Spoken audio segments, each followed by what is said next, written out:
ഇനി ഒരു അഭ്യാസ പ്രകടനം. പത്തനംതിട്ടയിൽ പ്ലാവിന് മുകളിൽ കയറി യുവാവിൻ്റെ ആത്മഹത്യാ ഭീഷണി. മറൂർ സ്വദേശി വിനീതാണ് പ്ലാവിന് മുകളിൽ കയറി ആത്മഹത്യാ ഭീഷണിയും മുഴക്കിയത്. ഫയർഫോഴ്സും പോലീസും ബന്ധുക്കളും അനുനയിപ്പിച്ച് അവസാനം അയാളെ താഴെ ഇറക്കി.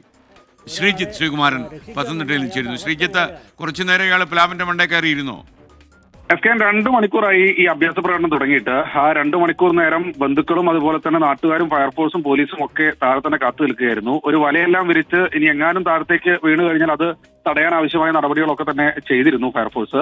എന്തായാലും പോലീസ് വളരെ നയത്തിൽ സംസാരിച്ചു. അതുകൂടാതെ വിനീതിന്റെ അമ്മയും സഹോദരിയും അടക്കമുള്ള നാട്ടുകാർ എല്ലാവരും ആ പ്രദേശത്തുണ്ടായിരുന്നു. അവരെല്ലാവരും തന്നെ കുഴപ്പമില്ല, ഇറങ്ങാൻ വേണ്ടി പറഞ്ഞു. കുടുംബ പ്രശ്നമാണ് ഇതിന് കാരണമെന്നാണ് മനസ്സിലാക്കുന്നത്. എന്തായാലും മദ്യലഹരിയിലായിരുന്നു.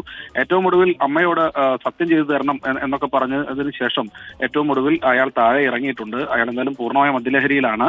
പോലീസും ഫയർഫോഴ്സും എല്ലാവരും ഇപ്പോഴും ആ സ്ഥലത്ത് തന്നെ തുടരുകയാണ്. പത്തനംതിട്ടയിൽ നിന്നുള്ള ഫയർഫോഴ്സ് ടീമാണ് സ്ഥലത്തെത്തിയത്. എന്തായാലും കാര്യമായ കുഴപ്പങ്ങളില്ല. അഭ്യാസ പ്രകടനം 2 മണിക്കൂർ നീണ്ടു എന്ന് മാത്രമേ ഉള്ളൂ. ആളെ താഴെ ഇറക്കിയിട്ടുണ്ട്.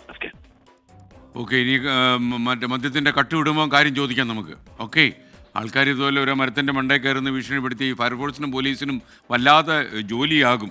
അല്ലെങ്കിൽ തന്നെ അവർക്ക് സമയം കിട്ടുന്നില്ല. അതിൻ്റെ കൂടെയാണ് ഈ മരത്തിന്റെ മണ്ടേ കയറ്റം.